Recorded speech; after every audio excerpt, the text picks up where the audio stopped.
পুর নিয়োগ দুর্নীতি মামলায় ইডির অ্যাকশন 11 ঘন্টা পার। মদন মিত্রর একাধিক ঠিকানায় ইডির তল্লাশি চলছে। সকাল 6টা থেকে কেন্দ্রীয় বাহিনী দিয়ে ঘিরে ফেলা হয়েছে মদন মিত্রর ভবানীপুরের যে বাড়ি রয়েছে সেই বাড়ি এবং পার্টি অফিস, সেখানেও রেড চলছে। আমাদের প্রতিনিধি সুশমন রয়েছেন ভবানীপুর থেকে, সরাসরি আমি সুশমনের কাছে চলে যাবো। সুশমন, 11 ঘন্টা পার হয়ে গেল, এখন একটা ম্যারাথন তল্লাশি চালাচ্ছেন ইডির যারা আধিকারিকেরা রয়েছেন তারা। একেবারেই ম্যারাথন তল্লাশি চলছে এবং যেই জায়গায় সকাল থেকে আমরা দেখছিলাম যে তল্লাশি অভিযান চলছে, এখনও পর্যন্ত সেই সব জায়গায় জারি রয়েছে। মদন মিত্রর এই যে বাড়ি, এই বাড়িতেই একেবারে সকালবেলা 6টা নাগাদ চলে আসে ইডির অফিসাররা। তারা এসে ভেতরে প্রবেশ করে।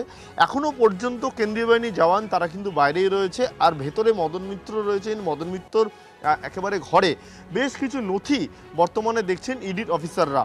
তুমি জানো যে মদন মিত্র কামারহাটির বিধায়ক। স্বাভাবিকভাবেই কামারহাটি পুরসভায় যে একেবারে দুর্নীতি হয়েছে তা কিন্তু অজানা নয়। তদন্ত করতে গিয়ে কিন্তু একাধিক তথ্য তাদের হাতে উঠে আসে এবং তার উপর নির্ভর করেই কিন্তু আজকে সকালবেলা অভিযান, যা 11 ঘন্টা হয়ে গেল এখনও পর্যন্ত তারা এই তল্লাশি অভিযান জারি রয়েছে। ঠিক একইভাবে যেই জায়গায় তুমি মদন মিত্র বাড়ি দেখছো, সেখান থেকে ঢিলছড়া দূরত্বে একটি মদন মিত্রের একেবারে পার্টি অফিস রয়েছে, সেখানেও অভিযান চলছে। ইডি সূত্রে খবর যে একাধিক তথ্য তারা ইতিমধ্যেই হাতে পেয়েছেন, যেগুলোর উপর নির্ভর করেই তারা পরবর্তীকালে তদন্ত এগিয়ে নিয়ে যাবেন। এবং এখনও পর্যন্ত যে সকাল থেকে যে অভিযান চলছে তা কিন্তু এখনও চালানো হচ্ছে। মদন মিত্র তিনি বাড়িতে রয়েছেন, মদন মিত্রর সামনেই বেশ কিছু ডকুমেন্টস সেগুলো খুলে দেখা হচ্ছে এবং জিজ্ঞাসাবাদ করছেন ইডি অফিসাররা। ধন্যবাদ তোমাকে। পুর নিয়োগ নিয়ে তো অনেক আগে থেকে তদন্ত চলছে।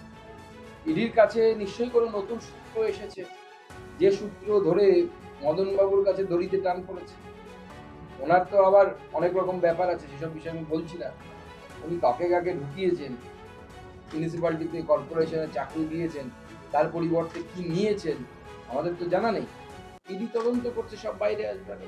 তো প্রতিহিংসা রাজনীতি তো বোঝাই যাচ্ছে। এতদিন বাদে হঠাৎ যেহেতু মমতাদির সঙ্গে আছে সেই জন্য আজকে ইডি যাচ্ছে, এটা কোনো কাজের কথা হলো?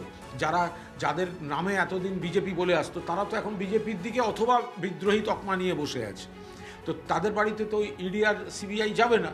ফলে আমরা যারা এদিকে দিদির পাশে থেকে যাচ্ছি, হয়তো আমরা সংখ্যায় কম, কিন্তু যারা আমরা মাথা উঁচু করে আছি তাদের এখন পুলিশ, সিআইডি, সিবিআই, ইডি আর কি আছে সেগুলো আমাদের ফেস করতে হবে। মারছে কম, ছুট করাচ্ছে বেশি। অনেকদিন আগে তো ইডির দপ্তরে 9.5 ঘন্টা জেরা করা হয়েছিল। সবাই জানে তাদের দুর্নীতি কথা, কিন্তু জানে না সিআইডি, জানে না